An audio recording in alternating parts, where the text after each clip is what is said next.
Hello and welcome to Let's Review. The Homeworld games are very fondly remembered. Just not by me. I've never actually played them before. Frankly, I was too young when they came out. And, well, it's basically impossible to get a copy these days.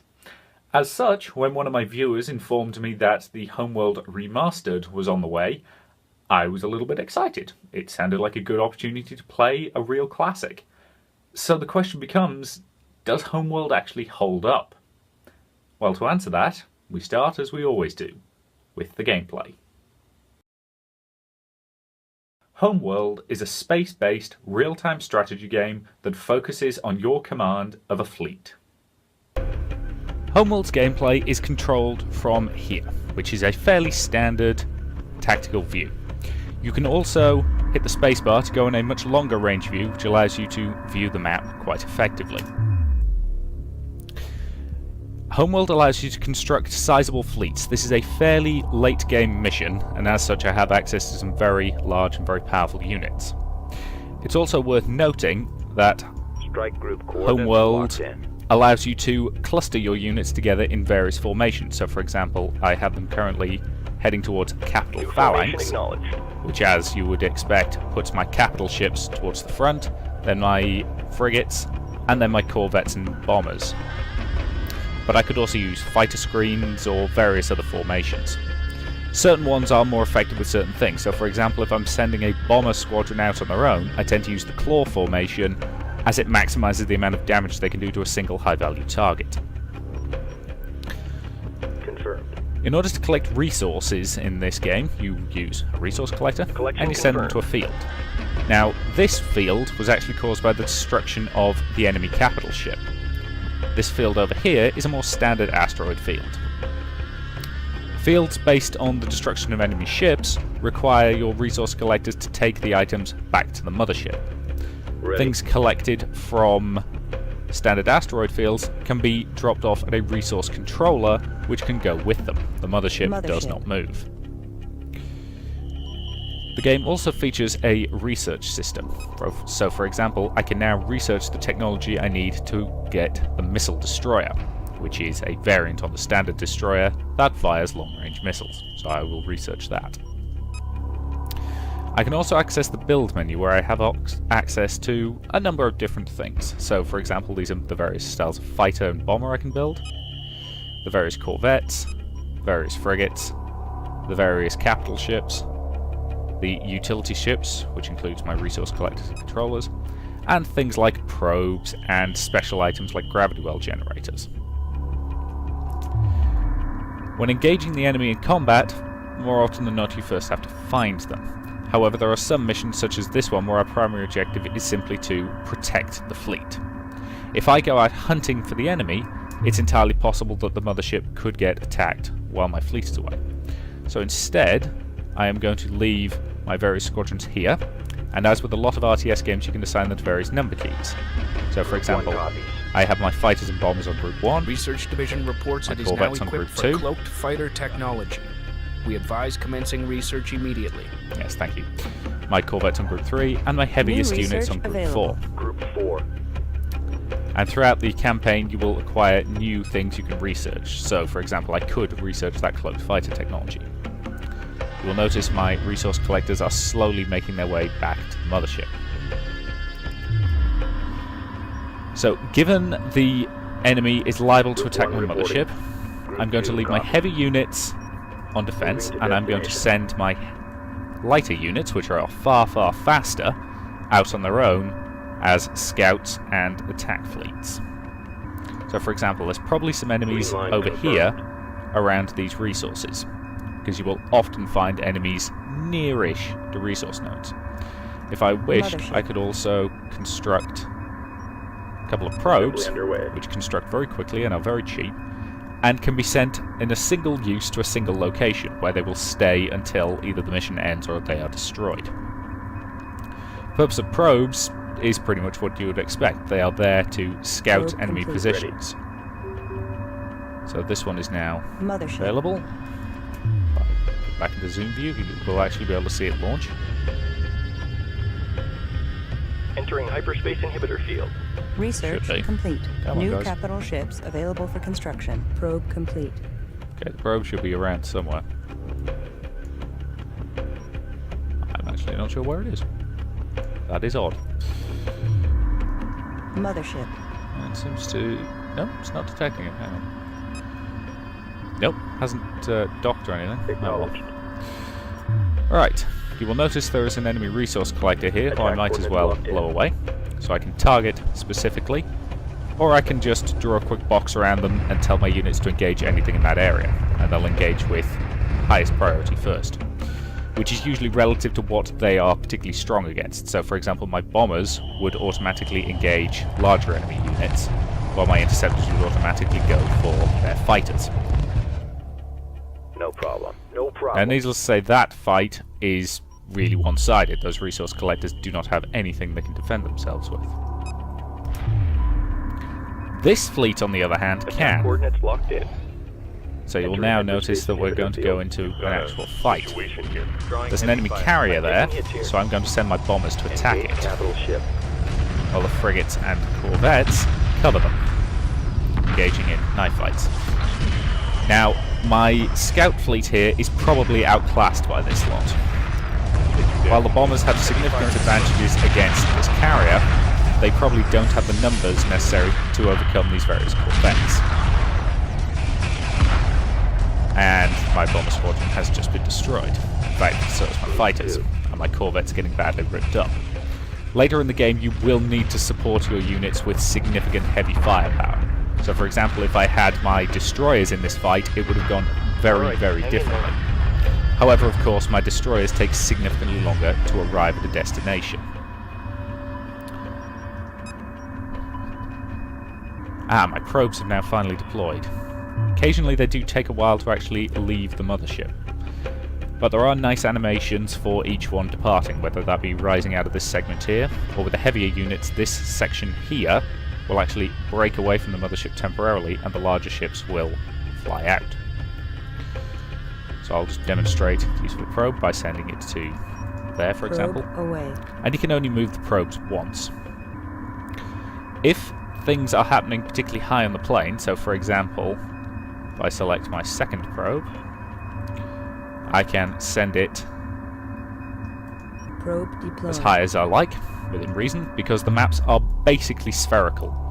Most of the action will take place on this plane.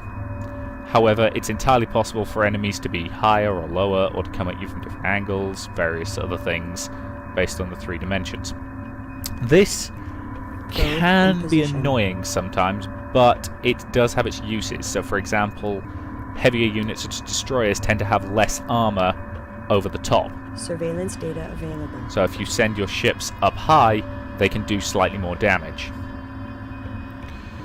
And fundamentally, that is it for the gameplay of Homeworld. The various missions will often add various tweaks, such as radiation clouds that you have to avoid. But at the basic level, that is it for the gameplay. There is a lot to like in this game, and I really can understand why so many people remember it so fondly. However, it also has a lot of niggling little problems that will start to get very annoying after a while. To begin with, the AI is a bit of an idiot. This is the final mission of the campaign, and as you can see, the enemy has a small but powerful fleet down here. I'll just zoom in on them. It includes a heavy cruiser, which is one of the most powerful units in the game, if not the most powerful, and a large number of ion cannon frigates. If they wish to attack, they could decimate my mothership for the simple reason that it has very little in position to protect it at the moment.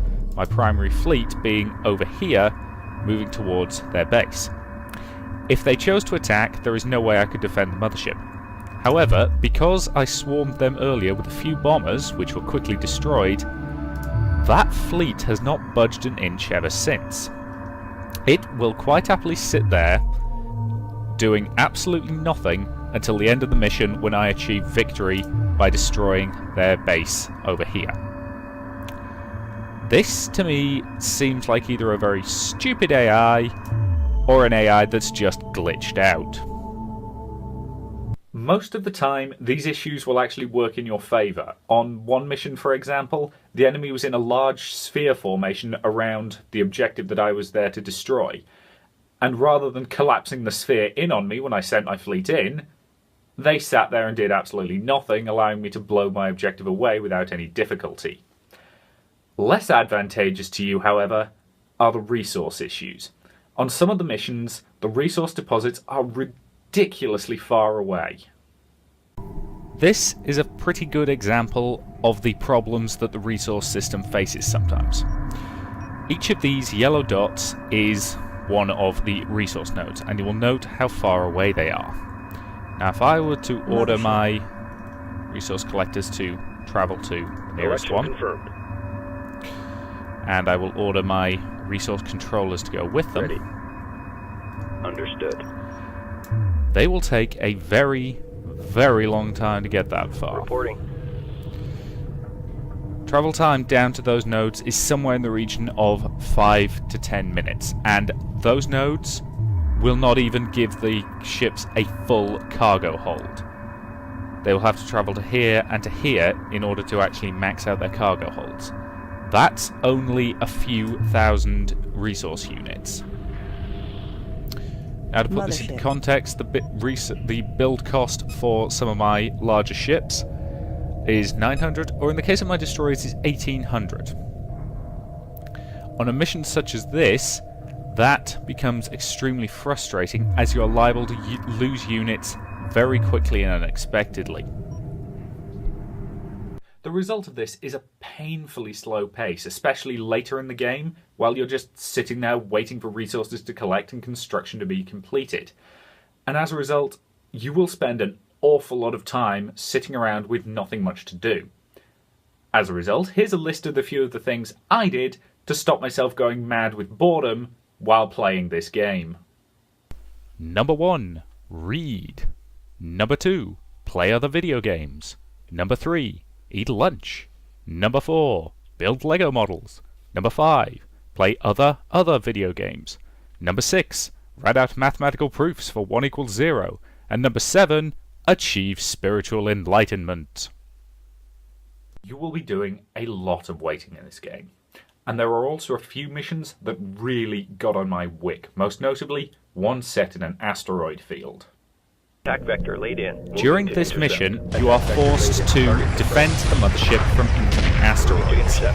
The main problem with this mission is the fact that your units are completely incapable of targeting things on their own. You have to manually target every single rock that comes at you. And quite often, the AI of these ships bugs out in such a way that they will ram right into the asteroids themselves, taking damage, rather than having the sense to stand off and fire at long range. Several of these ships are frigates which do have extremely effective long-range weapons, Group 3 has but defeated instead the enemy. they choose to close to extreme distance rather than using them. Now, this doesn't happen every time, but it happens often enough to be irritating, Group 3 and the reports constant need to victory. micromanage is extremely irritating. Group 3 Particularly has since you defeated the cannot enemy. use the standard auto-target, because these rocks will break up into smaller ones when they've been destroyed, and you have to retarget them again. I feel like I'm ragging on this game a lot, but I should clarify, there is a lot to like here, and I can certainly understand why people do. With that said, though, I think nostalgia has caused a lot of people to overlook its flaws, of which there are many.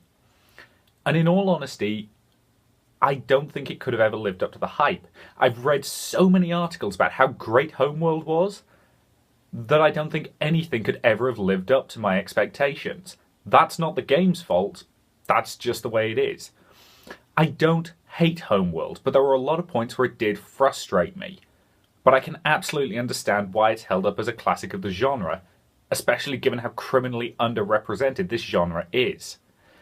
For a game of its age, Homeworld holds up pretty well in the gameplay department, just with an awful lot of niggling little problems.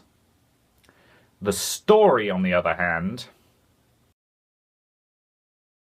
Homeworld begins with the discovery of an ancient, advanced, crashed starship in the middle of a desert. With the aid of the technology on board, the people of this world are able to create their own starship, known only as the Mothership, and set out on a quest to find their original homeworld. The game begins as the Mothership launches, and that is where things start going to hell. Let me guess, their home gets destroyed? Yep. They are the only survivors. Pretty much.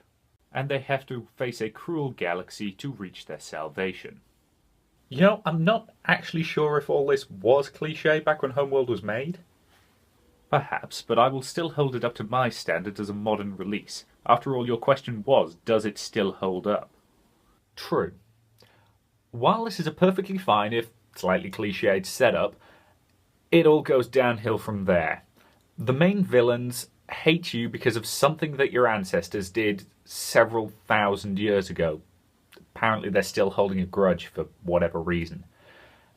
And I just don't get what our real objective is, and why are they so determined to stop you reaching your original homeworld, and how does that defeat them in the end? I have no idea.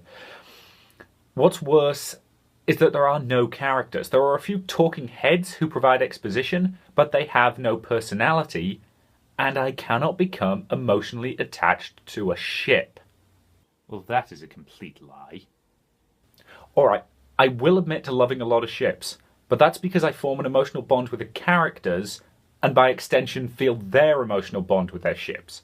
Take the Normandy from Mass Effect, for example. I love that ship, at least partially because of how much Joker and the rest of the crew do. Without that, I wouldn't really care. The same goes for an awful lot of other ships, like the Enterprise, the Millennium Falcon, the Serenity, the TARDIS, the Liberator, Moya, the Andromeda Ascendant, and wow, I really do love a lot of ships, don't I? Did you really include Andromeda on that list? Hey, I like Andromeda. Well, I like the first 2 seasons of Andromeda anyway, before Hewlett-Wolf left and it all went downhill. Anyway, the lack of an emotional connection is a problem because it means I never got invested in the story, and the game never really does anything to try and fix that. It throws out terms and names without ever explaining any of them, and that just leaves me wondering what the hell is going on. I feel like this game probably came with a really thick manual originally that explained a lot of this stuff, but without it, I'm just left floundering.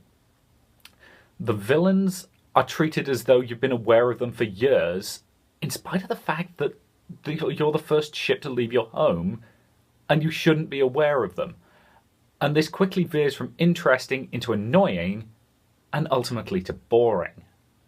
I will never understand why science fiction writers feel the need to add extraneous additions in an attempt to make their work seem more complex. Yeah, that's definitely an issue here.